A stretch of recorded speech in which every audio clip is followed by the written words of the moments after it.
மாவட்ட ஆட்சியர் குலோத்துங்கன் வெளியிட்டுள்ள செய்திக்குறிப்பில், தற்போது நிலவி வரும் வடகிழக்கு பருவமழை காலத்தின் தொடர்ச்சியாக இந்திய வானிலை ஆய்வு மையம் நேற்று வங்காள விரிகுடா கடற்பரப்பின் மீது காற்றழுத்த தாழ்வு நிலை உருவாகியுள்ளது.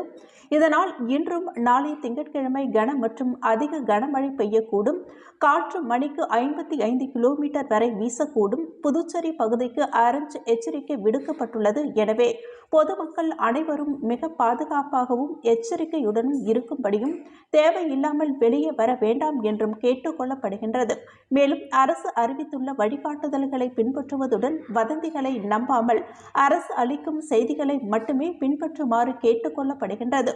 பொதுமக்கள் பேரிடர் தொடர்பாக தங்களது புகார்களுக்கு இலவச அழைப்பு எண்களான 1077 1070 112 அல்லது 9488981070 என்கின்ற எண்ணில் வாட்ஸ்அப் தகவல் ஆகியவற்றின் வழியாக தெரிவிக்கலாம் என்றும் கூறியுள்ளார். புதுவை உருளையன்பேட்டை தொகுதிக்கு உட்பட்ட பகுதியான சண்முக வேலாயுத முதலியார் வீதி, பாரதி வீதி இணைப்பு பகுதிகளில் பிளாஸ்டிக் பொருட்கள் விற்பனை செய்யும் கடையில் அதிகாலை திடீரென மின்கசிவு ஏற்பட்டது.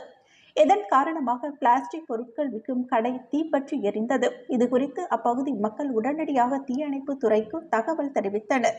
தீயணைப்பு துறையினர் விரைந்து வந்து தீயினை அணைத்தனர். இதுகுறித்து அறிந்த உருளையன்பேட்டை தொகுதி சட்டமன்ற உறுப்பினரும் நமது மக்கள் கழக தலைவருமான நேரு என்கின்ற குப்புசாமி உடனடியாக சம்பவ இடத்திற்கு விரைந்து சென்று தீ விபத்தால் பாதிக்கப்பட்ட கடை உரிமையாளருக்கு ஆறுதல் தெரிவித்து எப்படி மின்கசிவு ஏற்பட்டது, எப்படி தீ விபத்து ஏற்பட்டது என மின்துறை அதிகாரிகளிடமும் காவல்துறை அதிகாரிகளிடமும் கேட்டறிந்தார்.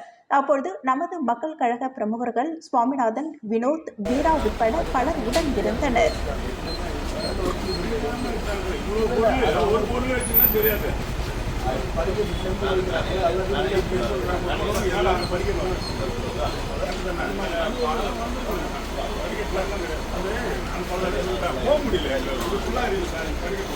வேற ஒன்றும் கிடையாது. நீ படிக்கல